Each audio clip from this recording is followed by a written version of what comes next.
Welcome back to this channel. मैं हूं स्नेहा और आज principle of inheritance and variations वाले चैप्टर को यानी चैप्टर नंबर 5 को कंटिन्यू करते हुए आज की जो क्लास है वो स्टार्ट करते हैं। तो आज हम लोग को पार्ट सेकंड पढ़ना है, यानी हम लोग पढ़ेंगे आज मेंडलवाद यानी मेंडलिज्म के बारे में। क्या है मेंडलिज्म में? तो जो एक ग्रेगर जॉन मेंडल नाम के जो वैज्ञानिक थे, जिन्हें हम लोग फादर ऑफ जेनेटिक्स यानी आनुवंशिकी के पिता भी उन्हें कहा जाता था, उनकी लाइफ के बारे में जानेंगे। ठीक है, उनका जन्म कब हुआ, कहाँ पर हुआ और किस चीज़ पर उन्होंने एक्सपेरिमेंट किए थे, क्या उसके रिजल्ट्स निकले, इन सारी चीज़ों के बारे में हम लोग क्या करेंगे, डिस्कस करेंगे। ठीक है, तो चलिए स्टार्ट करते हैं। आज हमें पढ़ना है मेंडलिज्म, मेंडलवाद। ठीक है, मिड 19th सेंचुरी 19वीं सदी के मध्य में जो आनुवंशिकी है उसके क्षेत्र में क्या हुई, प्रगति हुई। उन्होंने कहा कि हम और भी इसके बारे में स्टडी करेंगे। तो ग्रेगर जॉन मेंडल नाम के एक वैज्ञानिक थे, Gregor John Mendel.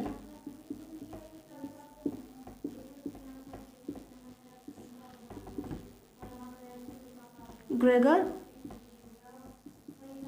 John Mendel, जिन्हें हम क्या बोलते हैं, आनुवंशिकी के पिता यानी फादर ऑफ जेनेटिक्स। इन्हें हम क्या कहते हैं, फादर ऑफ जेनेटिक्स यानी आनुवंशिकी के पिता। तो ग्रेगर जॉन मेंडल नाम के एक वैज्ञानिक थे, इन्हें हम लोगों ने क्या बोला, फादर ऑफ जेनेटिक्स यानी आनुवंशिकी के पिता। एक लो फैमिली में, मतलब इतनी हाई फैमिली में इनका जन्म नहीं हुआ था, एक सामान्य सी जिंदगी थी, एक ऑर्डिनरी से इंसान थे। इन्हें अपने पिता के साथ खेतों में काम करने जाना पड़ता था और वहाँ पर ये एनिमल हस्बेंड्री और प्लांट ब्रीडिंग के बारे में, मतलब इन्हें अच्छा खासा ज्ञान हो गया था, क्योंकि अपने पिता की वहाँ पर मदद करते थे, पशुपालन, ठीक है, पेड़ों का रख रखाव। तो और कहीं ना कहीं यही कारण रहा कि आगे चलकर उन्हें इस चीज़ का बहुत बड़ा फायदा हुआ। ठीक है, जन्म कब हुआ था इनकी? तो इनका जन्म हुआ था 22 जुलाई 1822 में मोरेविया ऑस्ट्रिया में। ठीक है, कहाँ पर? मोरेविया ऑस्ट्रिया में इनका जन्म हुआ था। ठीक है, शिक्षा की अगर बात करें, प्रारंभिक शिक्षा,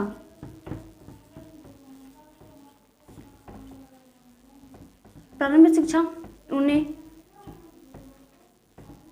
ब्रन से ही की। ठीक है, ब्रन से। और उच्च शिक्षा इन्होंने वियना विश्वविद्यालय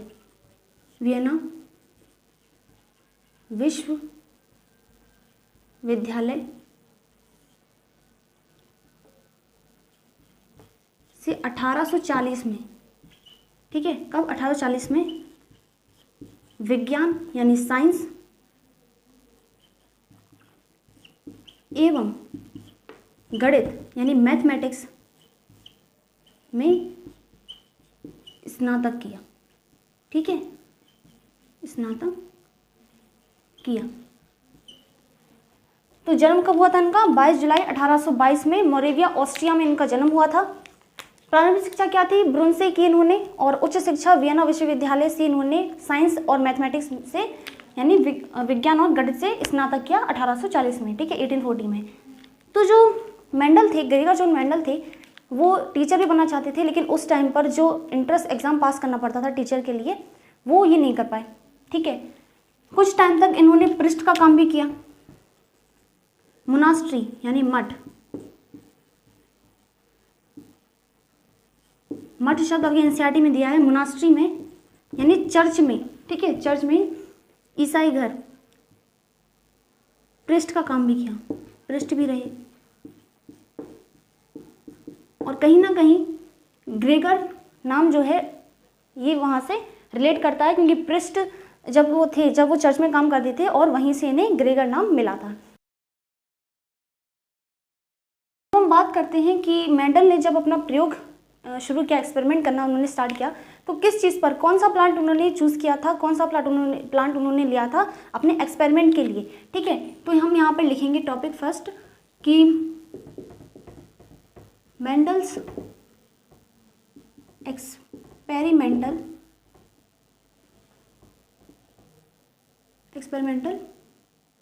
मटेरियल। ठीक है, यानी मेंडल का जो प्रयोगात्मक सामग्री थी मेंडल की वो क्या थी, तो यहाँ पर उन्होंने चूज किया था। तो देखो जो मेंडल थे जहाँ पर वो पृष्ठ का काम करते थे, वहीं चर्च के बगल में मोनास्ट्री के ही बगीचे में उन्होंने किसको लगाया, पी प्लांट को। ठीक है, पी प्लांट पर उन्होंने अपने प्रयोग किए थे, पी प्लांट मटर के पौधे पर, मटर का पौधा, या फिर आप बोल दो उद्यान मटर पर। ठीक है, तो कौन सा प्लांट, क्वेश्चन आएगा कि जो मेंडल थे उन्होंने किस पौधे पर अपने एक्सपेरिमेंट यानी अपने प्रयोग किए, तो आंसर क्या होगा, पी प्लांट यानी मटर के पौधे पर उन्होंने मटर का पौधा ही चुना था उन्होंने अपने एक्सपेरिमेंट के लिए। पी प्लांट साइंटिफिक नेम अगर मैं इसका लिखूं, साइंटिफिक नेम, तो साइंटिफिक नेम इसका होता है पाइसम सटाइवम।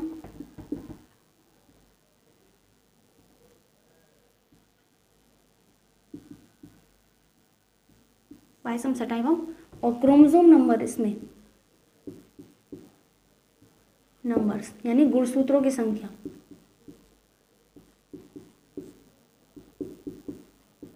गुणसूत्रों की संख्या कितनी होती है, 2n = 14। ठीक है, डिप्लॉयड होते हैं ना, पेयर में प्रेजेंट होंगे तो कितनी होती है, 14 होती है क्रोमोसोम नंबर। पी प्लांट क्यों चुना उन्होंने, अब बात आती है ये इसे ही क्यों चुना, कोई और प्लांट क्यों नहीं लिया, तो क्यों चुना उन्होंने। ठीक है, क्या आपको उसमें खासियत दिखी, तो पी प्लांट कोई उनकी जाने वाली साजिश नहीं थी, उन्होंने पहले से ये सोचकर नहीं रखा था कि उन्हें पी प्लांट ही लेना है, एक टाइम पर आगे चलकर वो उस पर एक्सपेरिमेंट करेंगे। तो इन्होंने रेड पर यानी चूहे पर, इसके अलावा उन्होंने मधुमक्खी पर भी अपने एक्सपेरिमेंट किए, लेकिन सबसे अच्छा जो रिजल्ट उनको मिला था वो किस पे मिला था, पी प्लांट पर मिला था। ठीक है, मटर के पौधे पर मिला था।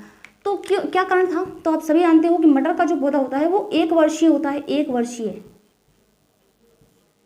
वर्षीय पौधा, यानी लाइफ स्पेन जो होता है, लाइफ स्पेन जीवन काल काफी कम होता है। ठीक है, कम होता है। और क्या कारण थे, रख रखाव, देखभाल इसकी आसानी से हम लोग कर सकते थे। ठीक है, रख रखाव काफी आसान था। नंबर ऑफ सीड्स, मतलब क्योंकि एक ही प्लांट में इतने सारे सीड्स जो थे यानी बीज जो भी थे वो एकत्रित हो जा रहे थे, यानी अधिक मात्रा में बीज यानी सीड एकत्रित हो जा रहे थे। ठीक है, ये जो एक्सपेरिमेंट है वो कब से हुआ था, 7 ईयर्स, 7 साल तक, यानी कि 1856 से 1863 तक उन्होंने ये प्रयोग किया था। ठीक है, 7 साल तक। तो अभी अधिक मात्रा में बीज एकत्रित हो रहे थे, ये बात समझ में आई। सबसे इंपॉर्टेंट थिंग ये है कि ये पौधा जो था,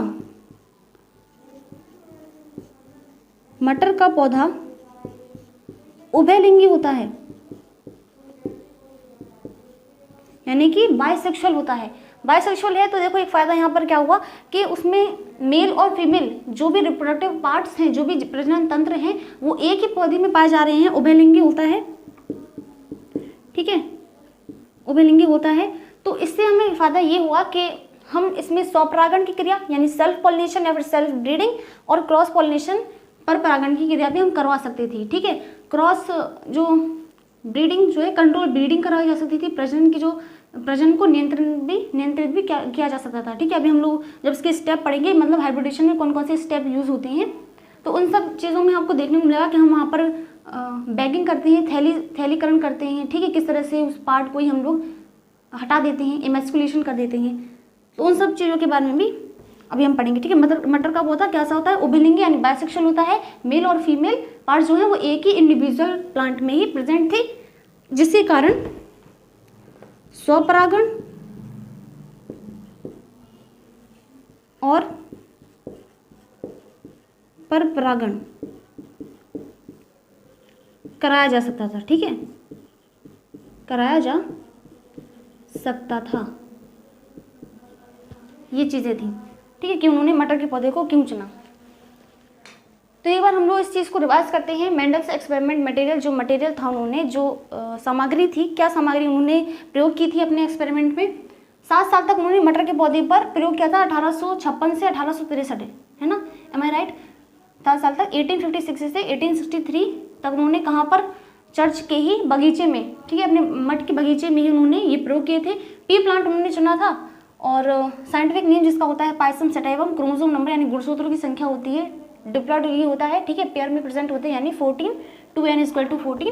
क्यों चुना था उन्होंने, क्योंकि 1 वर्षीय पौधा है, इसका जो जीवन काल होता है, लाइफ स्पेन जो होता है वो काफ़ी कम होता है, छोटा होता है, रख रखाव काफ़ी आसान था, आसानी से इसे उगाया जा सकता था, आसानी से इसकी देख रेख हम कर सकते थे, अधिक मात्रा में बीज शीट जो है वो एकत्रित हो पा रहे थे। मटर का पौधा जो है वो उभयलिंगी यानी बायसेक्सुअल होता है और स्वपरागण और परपरागण हम जिसके कारण कराया जा सकते थे। एक और पॉइंट लिख लो कि यहाँ हम लिख देते हैं प्रजनन को नियंत्रित, ठीक है,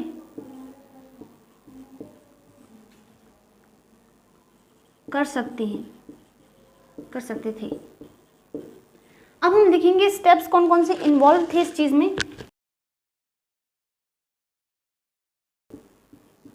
स्टेप्स इन्वॉल्व्ड, तो इसमें तीन इसमें वो दिए थे, स्टेप्स दिए थे, लेकिन मैंने जो सेकंड पहला था कि selection of pure parent plant, हम किस तरह से शुद्ध जनिकीय पौधों का चयन करते हैं। दूसरी चीज़ थी कि सिलेक्शन यानी hybridization of pure plant for F1 and F2 generation. पहला था कि सेकंड वाला जो पहला था वो उसमें लिखा था आपका कि hybridization of pure plant for F1 generation, और दूसरी चीज़ ये थी कि hybridization of pure plant for F2 generation. तो मैंने उन दोनों को ही एक ही में मैं आप लोगों को समझा दूंगी, ठीक है। तो चलिए यहाँ पर नोट डाउन करते हैं कि पहला जो टॉपिक है, पहला जो स्टेप है वो था selection of pure parent plants. शुद्ध पौधों को हम किस प्रकार से उनका चयन करेंगे।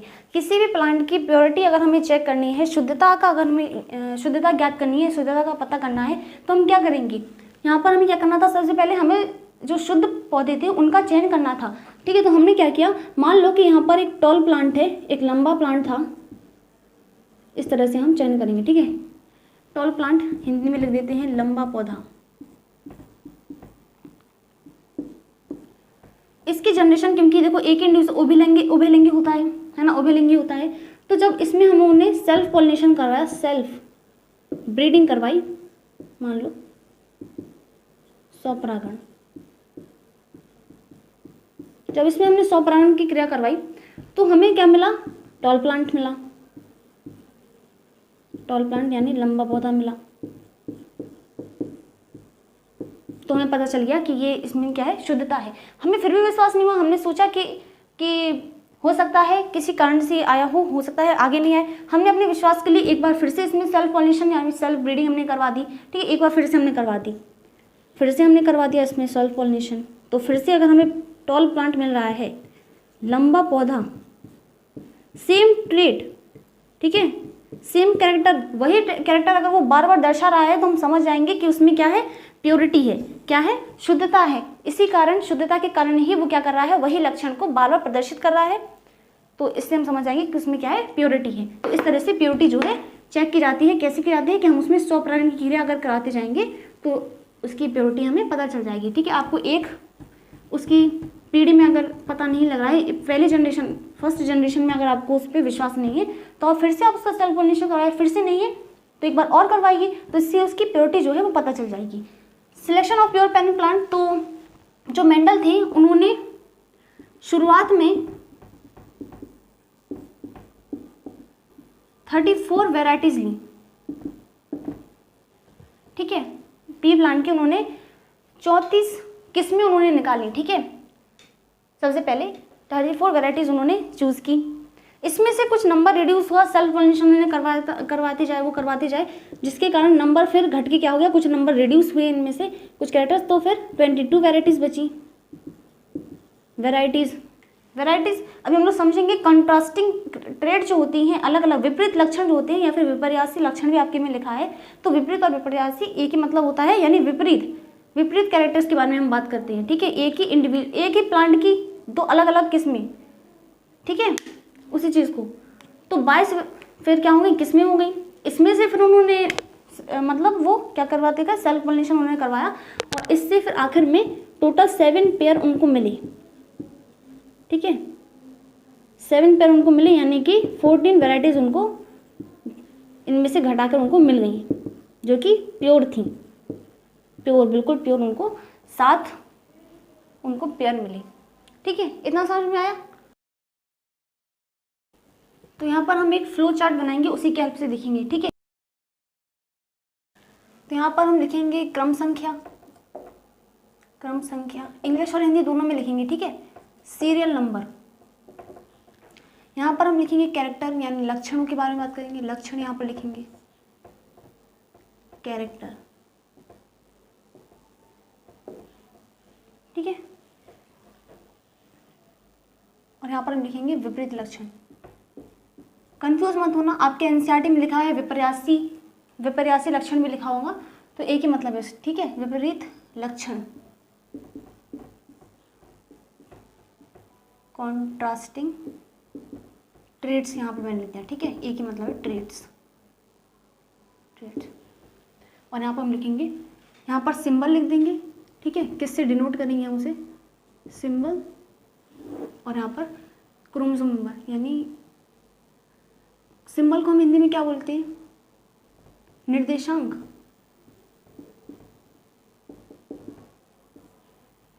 और क्रोमोसोम में गुणसूत्रों की संख्या, गुणसूत्रों की संख्या, क्रोमोसोम नंबर्स। ठीक है, पहला 7 कैरेक्टर्स थे। पहला जो कैरेक्टर है वो है स्टेम हाइट, यानी कि तने की लंबाई,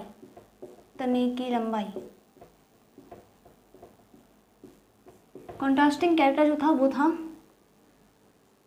टॉल या फिर और डॉर्फ, लंबा हो सकता है। ठीक है, लंबा होगा और बौना होगा, और हम इसे निर्देशांक, अगर हम टॉल को टी से करेंगे और इसको किसे करेंगे, स्मॉल टी से, क्रोमोसोम नंबर 1। बात समझ में आई। सेकंड क्या है, इसमें गुणसूत्रों की संख्या 4 होगी, 4। सेकंड हम लेंगे फ्लावर, पुष्प का रंग, फ्लावर कलर। तो पुष्प का रंग जो है वो वॉयलेट है या फिर वाइट है, बैगनी है या फिर सफेद है। ठीक है, इसको हम डिनोट करेंगे कैपिटल वी से और स्मॉल वी से, और क्रोमोसोम नंबर 1। थर्ड कैरेक्टर है पुष्प की स्थिति। ठीक है, पुष्प की स्थिति, फ्लावर पोजीशन।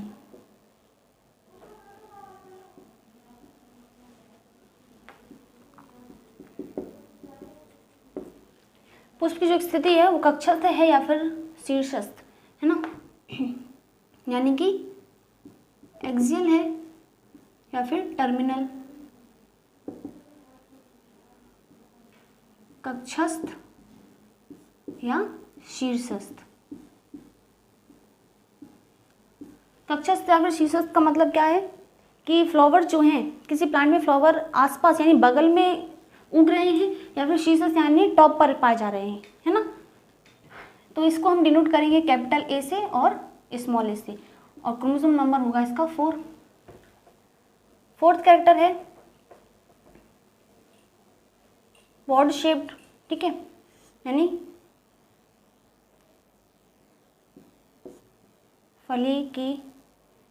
फली का आकार,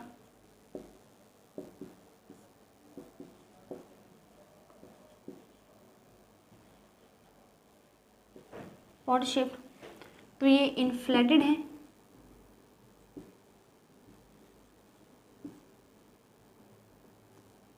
ठीक है। ये क्या है, इन्फ्लेटेड है या फिर कंस्ट्रिक्ट है, क्या है, कंस्ट्रिक्ट।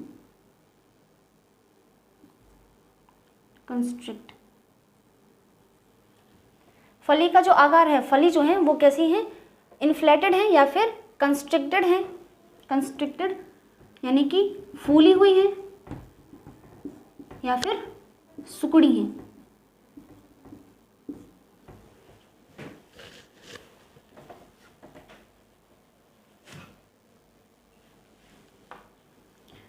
इसको हम डिनोट करेंगे कैपिटल आई से और स्मॉल आई से, और क्रोमोसोम नंबर होगा इसका 5।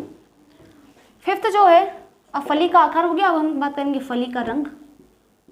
फली का रंग यानी कि पॉड कलर, पॉड कलर, तो वो ग्रीन है, फली जो है ग्रीन है या फिर येलो। फली का जो कलर है वो हरा है या फिर पीला है। डिनोट हम करेंगे किससे, कैपिटल जी से और स्मॉल जी से, ठीक है। फली का रंग है जो वो कैसा है, हरा है या फिर पीला है। डिनोट हम करेंगे इसको कैपिटल जी और स्मॉल जी से, और क्रोमोसोम नंबर इसका होगा 5। अब सिक्स्थ कैरेक्टर है शीड शेप, यानी बीज का आकार, शीड शेप यानी बीज का जो आकार है वो किस प्रकार से है, बीज का आकार, ठीक है। तो बीज का आकार गोल है यानी राउंड है या फिर रिंकल्ड,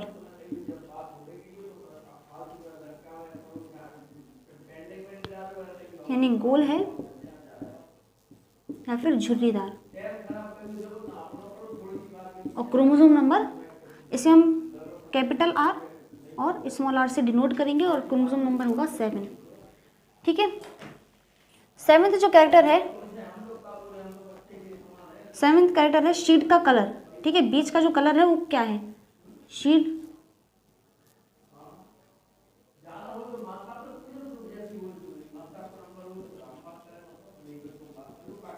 बीज का रंग, ठीक है। बीज का रंग जो है वो क्या है, वो पीला है यानी येलो है या फिर ग्रीन, पीला है या फिर हरा है। और इसे हम डिनोट करेंगे कैपिटल वाई से और स्मॉल वाई से, या फिर हम इसका जो क्रोमोसोम नंबर है वो है 1, ठीक है। तो ये 7 कैरेक्टर्स थे कॉन्ट्रास्टिंग कैरेक्टर्स, यानी विपरीत या फिर विपर्यासी लक्षण है। कॉन्ट्रास्टिंग कैरेक्टर्स में ये प्रभावी लक्षण है यानी डोमिनेंट, ठीक है। और बोनार वाला जो कैरेक्टर है, जो फिर ट्रेट है, वो है रिसेसिव, ठीक है, जो कि दिखाई नहीं देता, अप्रभावी, प्रभावी और अप्रभावी लक्षण। तो 7 कैरेक्टर्स हैं इसमें। पहला है स्टेम की हाइट, यहाँ पे हम लोग एक लाइन खींच देते हैं तो जिससे पता चल जाएगा, ठीक है, कि कौन सा कैरेक्टर इसका है, अगर लाइन तिरछी गई हो तो।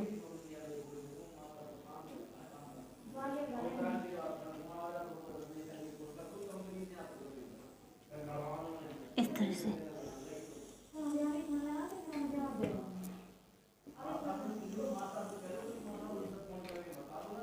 और लास्ट तो अब क्लियरली आप लोग समझ जाओगे, ठीक है, कि अगर जो लाइन है वो अगर टेढ़ी हो गई तो पहला जो कैरेक्टर है वो है स्टेम की हाइट, तने की लंबाई, ठीक है। डायग्राम में आप लोग देख सकते हो, एनसीईआरटी में भी डायग्राम बना है कि एक पेड़ जो है, एक पौधा जो है, लंबा पौधा है और छोटा पौधा है, ठीक है। लंबा है और बोना है, टॉल है और डॉफ है, जिससे हम लोग निर्देशांक कैपिटल टी और स्मॉल टी से उसे क्या करेंगे, डिनोट करेंगे। ये क्यों करेंगे, इसके बाद में आप लोगों को पढ़ाऊंगी जेनेटिक टर्मिनोलॉजी, ठीक है। टर्म्स उसमें होते हैं, कुछ डेफिनेशंस होंगे, वो बहुत इंपॉर्टेंट है। तो इसके बाद में वही सारी चीज़ें आप लोगों को पढ़ाऊंगी, तो आप लोगों को क्लियर हो जाएगा, ठीक है। तो अभी आप लोग ये समझो, बस इस पूरे फ्लो चार्ट को आपको याद करना है, ठीक है। और किसका क्रोमोसोम नंबर क्या है, किस चीज़ को किस चीज़ से हम लोग डिनोट करते हैं, क्या उसका कॉन्ट्रास्टिंग ट्रेट है, कौन सी उसका डोमिनेंट कैरेक्टर है और कौन सा रिसेसिव कैरेक्टर या फिर ट्रेट है, ठीक ठीक है। तो लंबा है, बौना है, निर्देशांक कैपिटल टी और स्मॉल टी, और क्रोमोसोम नंबर, गुणसूत्रों की संख्या कितनी है? 4 है। सेकेंड जो कैरेक्टर है वो क्या है? पुष्प का रंग, फूल का रंग जो है वो बैगनी है या फिर सफेद है। कैपिटल वी या फिर स्मॉल वी से हम लोग इसे डिनोट करेंगे, और क्रोमोसोम नंबर यानी गुणसूत्रों की संख्या 1। पुष्प की स्थिति, फ्लावर पोजीशन, एक्सियल है या फिर टर्मिनल है, कक्षस्थ है या फिर शीर्षस्थ है। इसमें कक्षस्थ जो है वो क्या होगा? प्रभावी लक्षण है, और शीर्षस्थ वाला अप्रभावी है, ठीक है, वो दर्शाएगा नहीं। तो इसमें हम लोग कैपिटल ए से या फिर स्मॉल ए से डिनोट करेंगे। Chromosome number 4। फोर्थ वाला कैरेक्टर क्या है? फली का आकार, फलियां जो हैं पोड शेप्ड, वो इन्फ्लेटेड यानी फूली हुई है, और या फिर कंस्ट्रिक्टेड या फिर सुकड़ी हुई है। Capital I, small I. Chromosome number 5, फली का रंग ग्रीन है या फिर येलो है, हरी है या फिर पीली है। कैपिटल जी या फिर स्मॉल जी, और क्रोमोसोम नंबर 5, ठीक है। 6th कैरेक्टर है शीड का शेप, शीड शेप यानी बीज का जो आकार है वो कैसा है? राउंड है या फिर रिंकल्ड यानी गोल है, इस तरह से गोल है या फिर झुर्रीदार है, ठीक है, गोल है या फिर झुर्रीदार है। कैपिटल आर और स्मॉल आर, और क्रोमोसोम नंबर 7।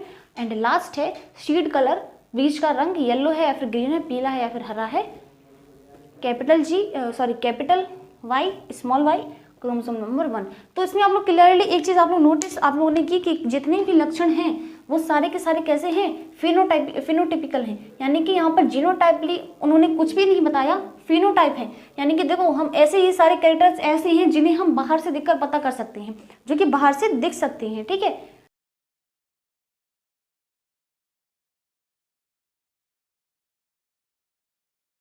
स्टेप सेकंड जो था हमारा, स्टेप सेकंड वो था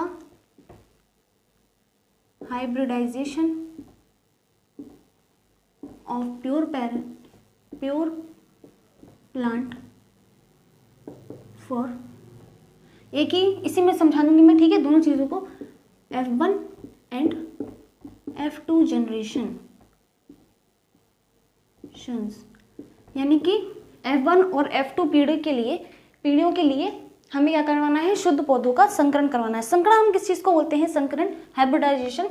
तो जब हम दो विपरीत लक्षणों को, ठीक है, विपरीत लक्षणों को किसी एक जीव के या फिर किसी एक एनिमल, ठीक है, एनिमल और प्लांट दोनों की हम बात कर रहे हैं, दोनों को हम ले सकते हैं, संकरण की जो क्रिया है वो दोनों में ही होगी, ठीक है। तो दो विपरीत लक्षणों के बीच जब हम क्या करवाते हैं? क्रॉस करवाते हैं, तो उसे हम क्या बोलते हैं? हाइब्रिडाइजेशन करते हैं। फॉर एग्जाम्पल अभी हम लोगों ने ये स्लाइड में मतलब पीछे हम लोगों ने क्या देखा? अभी हम लोगों ने कैरेक्टर्स देखे थे, 7 कैरेक्टर्स, उसी में से एग्जाम्पल के थ्रू अगर हम लें तो यहाँ पर मैं टॉल और डॉर्फ ले रही हूँ, यानी एक लंबा पौधा और एक बौना पौधा। तो यहाँ पर डायग्राम के थ्रू बताती हूँ, क्योंकि मैंने अभी आप लोगों को फिनोटाइप और जीनोटाइप के बारे में नहीं बताया। इसके बाद हम लोग जीन के बारे में पढ़ेंगे, क्रोमोसोम किस चीज़ को बोलते हैं, कैरेक्टर क्या होता है, जीनोटाइप, फिनोटाइप, ठीक है, इन सारी चीज़ों के बारे में हम आगे चल के बात करेंगे, ठीक है। ट्रेट क्या होता है? तो मान लो कि एक इस तरह से एक लंबा पौधा था,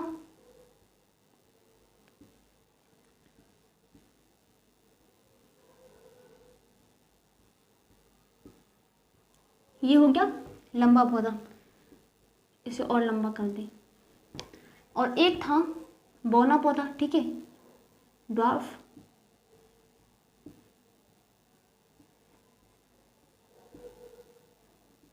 इस तरह से।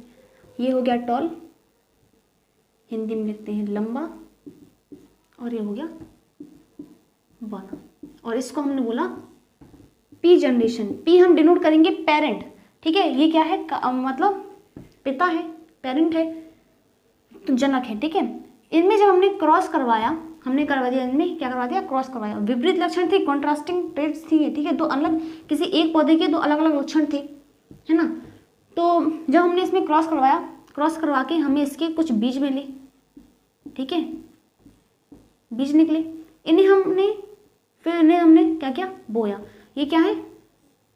F1 के बीज, यानी F1 पीढ़ी, यानी प्रथम पीढ़ी, प्रथम संतति पीढ़ी इनको बोला जाता है। अभी ये हम लोग पढ़ लें, तो इसके बाद F1 और F2 का मतलब क्या होता है वो मैं समझा दूंगी, ठीक है। तो प्रथम पीढ़ी के बीज हमें एकत्रित हो गए, बीज, इन्हें जब हमने उगाया तो हमें क्या मिला? सारे के सारे प्लांट हमको मिले लंबे। F1 जनरेशन में हमें सारे के सारे प्लांट मिले लंबे, इस तरह से।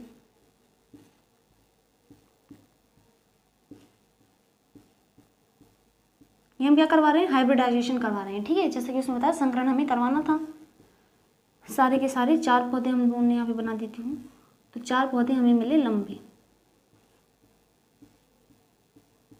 इस तरह से।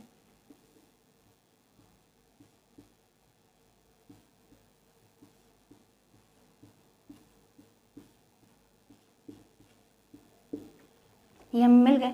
इसे हमने बोला F1 पीढ़ी, F1 जनरेशन, ठीक है, प्रथम संतति पीढ़ी। फिर हमने क्या करवाया, इसमें हमने सेल्फ पॉलिनेशन या फिर सेल्फ ब्रीडिंग करवाई। हमने इनमें स्वपरागण की क्रिया करवाई। तो अब नीचे दिख नहीं रहा। तो जब हमने इसमें फिर से हमने क्या करवाया, फिर से इनका क्रॉस मतलब सेल्फ पॉलिनेशन करवाया, स्वपरागण, ठीक है। ये हमें किससे प्राप्त हुए सेल्फ ब्रीडिंग से, स्वपरागण से। इनमें हमने स्वपरागण करवाया, ठीक है। परपरागण से हमने परपरागण तो करवाया, 2 अलग अलग ट्रेस ली थी, उनके बीच हमने क्रॉस करवाया। उसके बीज जो मिले उन्हें हमने जब बोया तो सारे के सारे जो प्लांट्स थे वो कैसे थे, लंबे थे। हमने इसमें सेल्फ पॉलिनेशन, अब हमने इसमें स्वपरागण क्रिया, हमने कहा इसमें स्वपरागण हम करवा के देखते हैं। तो यहाँ पर देखो, यहाँ पर, ठीक है, यहाँ पे आपको नीचे नहीं दिखेगा। तो यहाँ पर देखो फिर क्या हुआ, जब हमने इसमें सेल्फ पॉलिनेशन करवाया तो इसके कुछ बीज हमें मिले, हमें इससे कुछ बीज मिले। और उन बीजों को जब हमने बोया, ये हमको मिल गए बीज किसके, F2 जनरेशन के, F2 के बीज, F2 के बीज। इन्हें हमने जब बोया तो हमें मिले, हमें कुछ इस प्रकार से रिजल्ट मिले, देखो।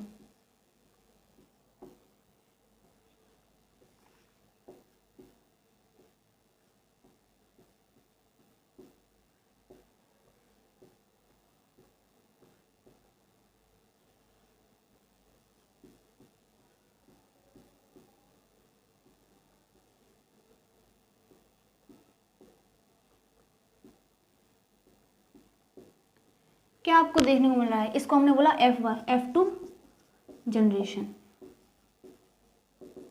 ठीक है।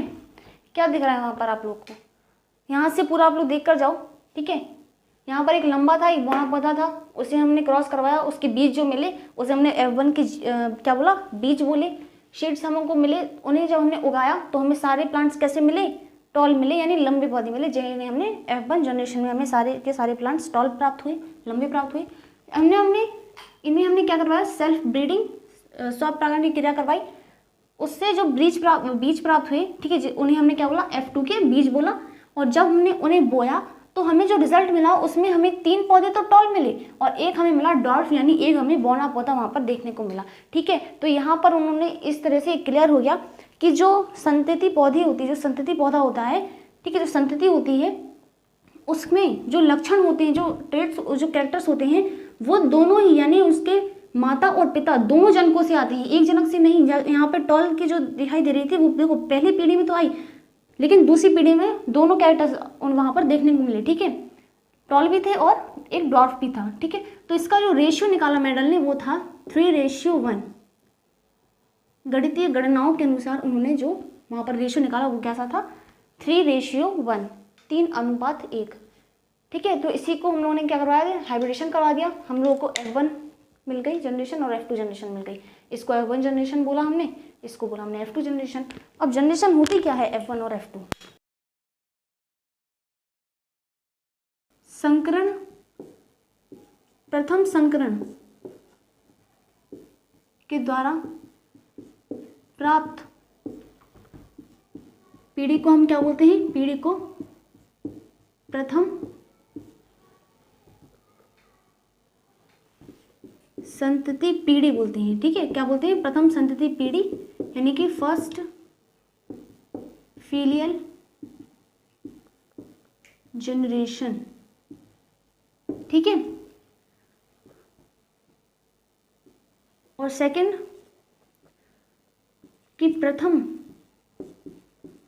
पीढ़ी में स्वपरागण द्वारा प्राप्त पीढ़ी को द्वितीय संतति पीढ़ी कहते हैं।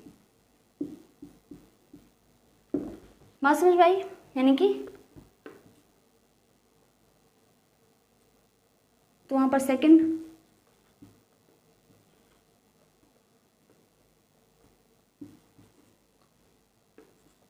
फीलियल जनरेशन,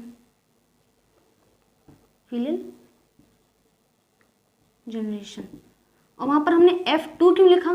ठीक है, इसका भी कारण था कि हम फर्स्ट जो पीढ़ी थी, जैसे कि हमने वहाँ पर अभी क्या देखा था कि टॉल प्लांट और ड्वार्फ प्लांट, तो वहाँ पर हमने एक जो सिंबल लिया था वो हमने टी और स्मॉल टी लिया था। उसी तरीके से हमने यहाँ पर भी हमने F1 और यहाँ पर हमने F2 लिया है। ठीक है, तो क्या था? प्रथम संकरण पीढ़ी, यानी हम लोग ने जब क्या करवाया था, क्रॉस फर्टिलाइजेशन हमने करवाया, दो पीढ़ियों का संकरण करवाया था अलग अलग एटम्स में। तो जो हमें पीढ़ी प्राप्त हुई थी उसे हमने फर्स्ट फीलियल जनरेशन, ठीक है, प्रथम संतति पीढ़ी कहा। और उस प्रथम संतति पीढ़ी में जब हमने सेल्फ पॉलिनेशन या फिर सेल्फ ब्रीडिंग करवाई तो उस चीज़ को हमने बोला था द्वितीय संतति पीढ़ी, यानी second filial generation. First filial generation जिसे हम F1 से डिनोट करते हैं, सिंबल क्या है? सिंबल F1 से डिनोट करते हैं, जो कि हमें दिया था वाटसन ने, वाटसन एवं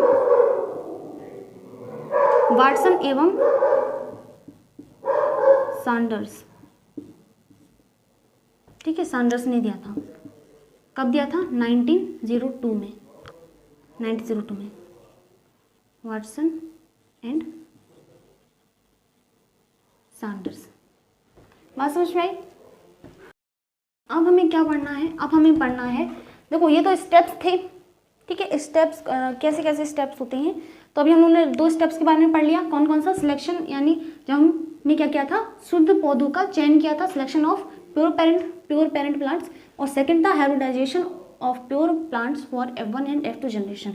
अब हम लोग देखेंगे कि हाइब्रिडाइजेशन में जो स्टेप्स इन्वॉल्व होते हैं वो कौन कौन से हैं। हाइब्रिडाइजेशन में भी स्टेप्स हैं, कौन कौन से स्टेप्स इन्वॉल्व्ड इन हाइब्रिडाइजेशन। ठीक है,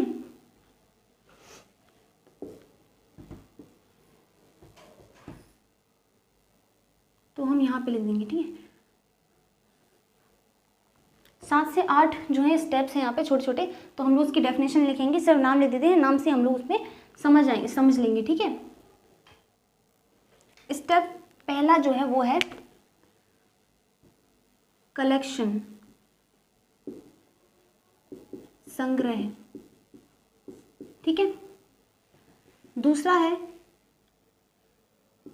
इमैस्क्यूलेशन, निर्बलता। थर्ड है बैगिंग, थैलीकरण। ठीक है, कलेक्शन, इमैस्क्यूलेशन, बैगिंग, और फोर्थ है डस्टिंग, झाड़ना। इसके बाद टैगिंग,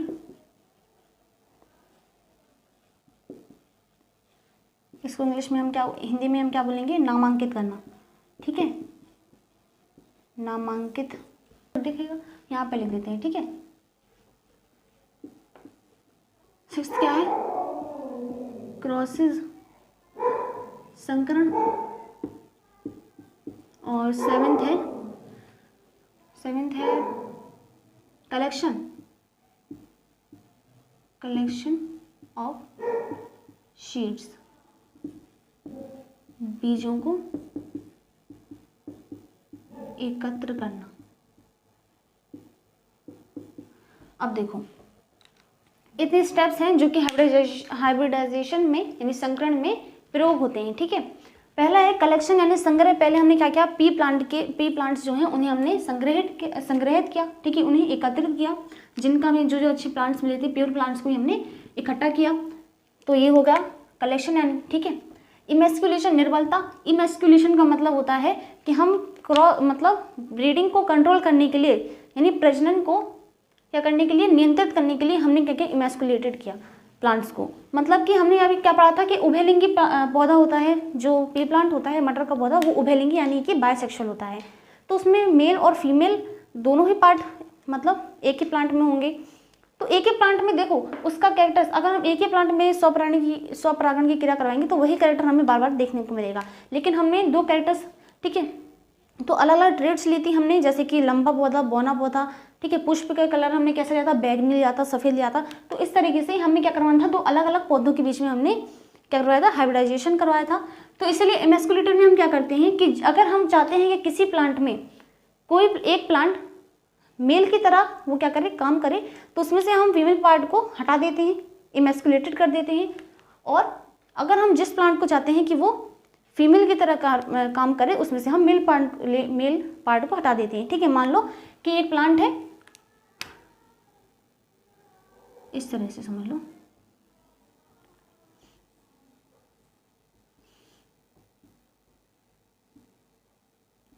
इस प्लांट को हम चाहते थे कि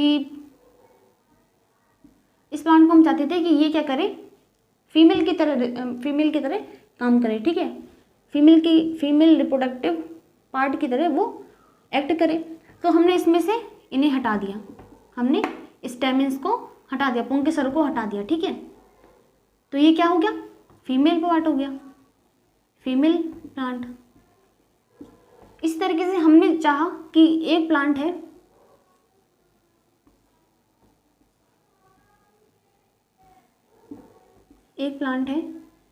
जिसे हम चाहते हैं कि वो मेल की तरह कार्य करे, तो हमने इसे हटा दिया। ठीक है, इसे हटा दिया हमने और स्टेमिन्स को रहने दिया, जिसमें हमने पिस्टल हटा दिया या फिर स्टिग्मा हमने वहाँ से हटा दी।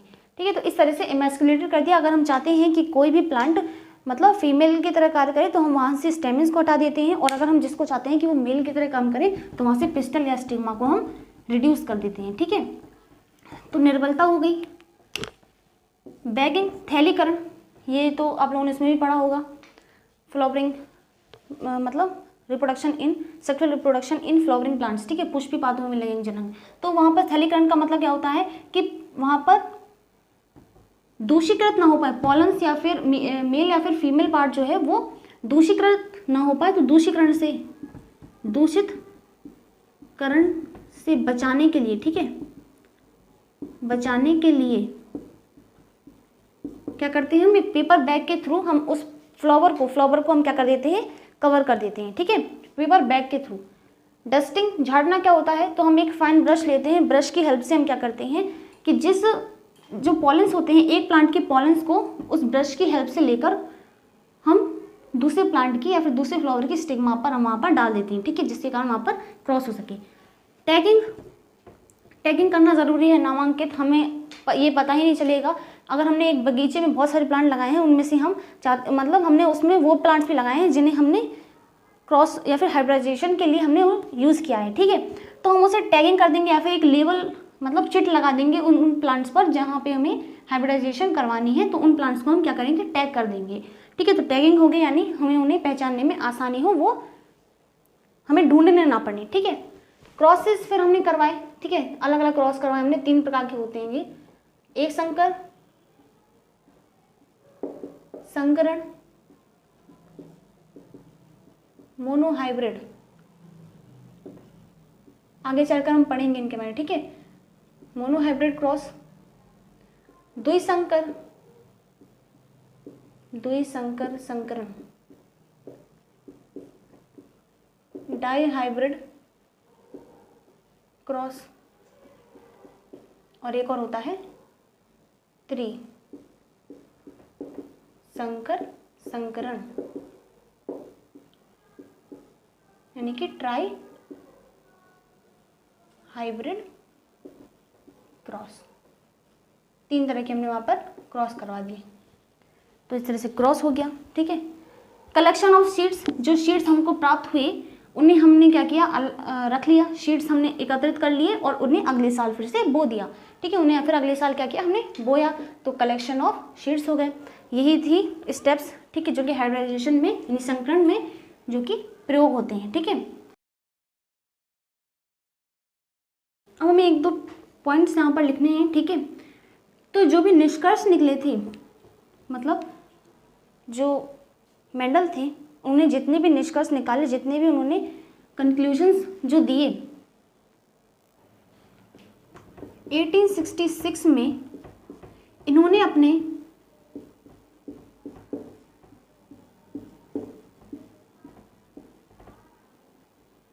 रिसर्च पेपर को, इसको रिसर्च पेपर को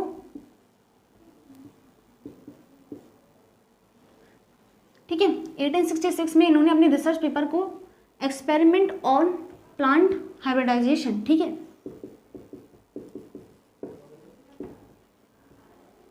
ऑन प्लांट हाइब्रिडाइजेशन के 4th वॉल्यूम में, यानी कि 4थे खंड में, हिंदी में लिख देते हैं, 4थे खंड में अपने निष्कर्षों और अवलोकन, निष्कर्षों यानी कंक्लूजन,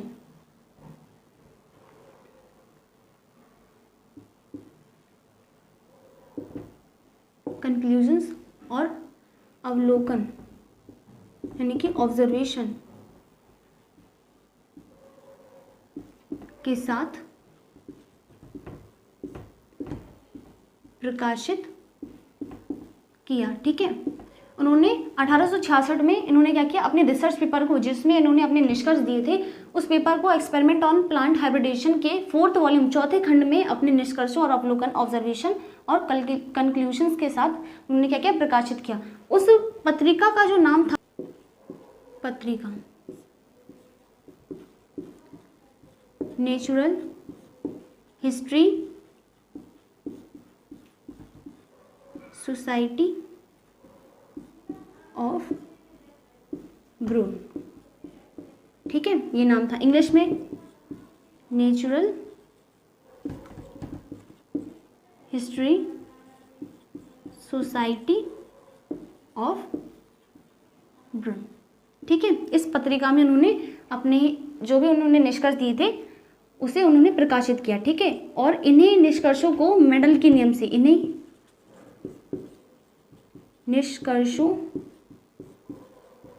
को आज मेंडल के नियम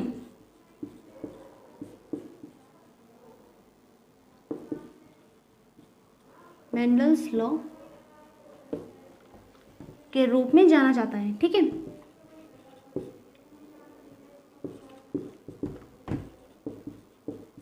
जाना जाता है। ये निष्कर्ष जो उन्होंने दिए थे उन्हें ही आज हम लोग, ठीक है, मेंडल्स लॉ के रूप में हम उन्हें यूज करते हैं, ठीक है।